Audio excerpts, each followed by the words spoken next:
Welcome to A&M Education, College of Creativity and Technology.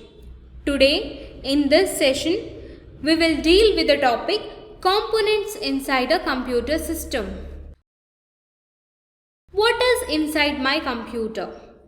It is a common question that pops up in the head of every computer users in the beginning. Computing machines are complex devices made from numerous electronic components. Many of these components are small, sensitive, and expensive. And these components operate with other components to provide better performance to the computing machines. Therefore, to get better performance and increase in the life of these components, they are placed inside a metal enclosure called the system case or cabinet. The system case is a metal and plastic box that houses the main component of the computer. It protects electronics hardware against the heat, light, temperature, etc. The system case consists all the components which are essential in running the computer system. These components include the motherboard, processor, memory, power supply, expansion slots, cables, removable drives, etc. There are several reasons why we use computer cases. One is for protection. Dust, animals, liquids can damage the internal parts of a computer if the hard shell of a computer case does not enclose them and keep them away from the outside environment. A computer case hides all those parts of the computer that are essential in running the computer system. Another good reason to use a computer case is to provide a cooling system to the essential components. Firstly, motherboard. The motherboard is a computer's main circuit board. Whether it's a laptop or a desktop, a green colored printed circuit board called motherboard. It's a thin plate that holds a CPU, memory, connectors for the hard drive and optical drives, expansion cards to control the video and audio, and the connections to your computer's ports such as USB ports. The motherboard connects directly or indirectly to every part of the computer. Next is about BIOS. That is basic input or output system. The basic input or output system, that is BIOS, is responsible for starting your computer. When you press a power button, the BIOS comes into action. It first checks that all the components are connected, are working fine.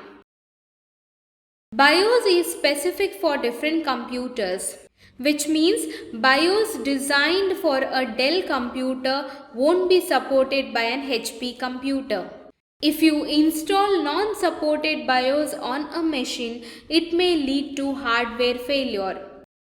Next is about CMOS, that is complementary metal oxide silicon. The motherboard includes a separate block of memory called the complementary metal oxide silicon, that is CMOS chip, that consumes very low power. This chip is kept alive by a battery even when the computer's power is off. The functions of the CMOS chip is to store basic information about the computer's configuration, such as the type of hard disks and floppy drives, memory capacity, etc. The other important data which is kept in the CMOS memory is the system time and date.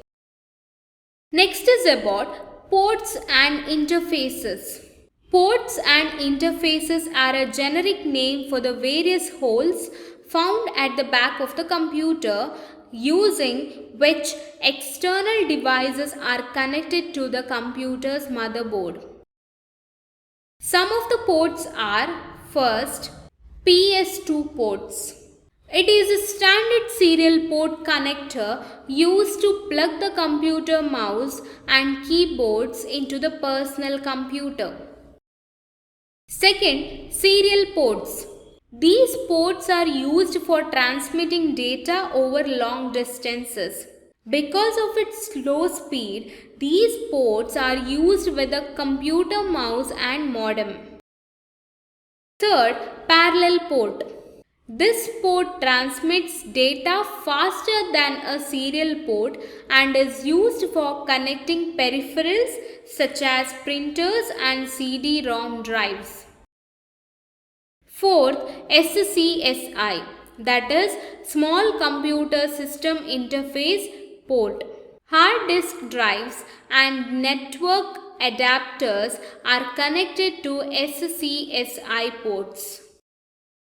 Fifth, Universal Serial Bus, that is USB port. The USB port is a plug and play hardware interface for connecting peripherals such as the keyboard, mouse, joystick, scanner, printer and modem. With the USB port, a new device can be added to the computer without adding an adapter card. Next is expansion cards. These are sometimes called PCI, that is Peripheral Component Interconnect cards. However, nowadays most of the adapters come inbuilt on the motherboard and no expansion card is required. Some of the expansion cards are: first, sound card. The sound card, also called an audio card, is responsible for what you hear in the speakers or headphones. Most motherboards have integrated sound, but you can upgrade to a dedicated sound card for a higher quality sound. Second, video card. The video card is responsible for what you see on the monitor. Most computers have a GPU, that is Graphics Processing Unit, built into the motherboard instead of having a separate video card. If you like playing graphics intensive games, you can add a faster video card to one of the expansion slots to get better performance. Third, network card. The network card allows your computer to communicate over a network and access the internet. It can either connect with the Ethernet cable or through a wireless connection, that is Wi-Fi. Many motherboards have built-in network connections, and a network card can also be added to an expansion slot. Fourth, modem. Modem is an expansion card that allows two computers to communicate over ordinary phone lines. It converts digital data from computers into analog data, transmits over the telephone lines, and also converts incoming analog signals back to digital signals for the receiving computer. They do not support high-speed internet access. Last one, PC card. A PC card is a removable device approximately the size of a credit card. The card fits into a notebook or laptop computer. Next component is ribbon cables. Ribbon cables are wide, flat and insulated cables which are fit into little space. These cables are made up of numerous tiny called the bunch, where one bunch carries data or information around to different components on the motherboard, and another bunch connects these components to the various devices attached to the computer. These cables connect different external devices, peripherals, expansion slots, I/O ports and drive connections to the rest of the computer. Next is memory chips. The memory is a place where the computer holds programs and data that are currently in use. It is large and used to keep all the data required by a computer like the operating system files, songs, videos and third-party software files, etc.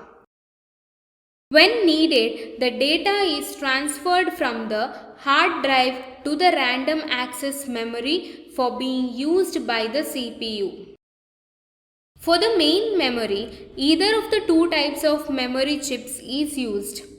Single inline memory modules, that is SIMM, or dual inline memory modules, that is DIMM.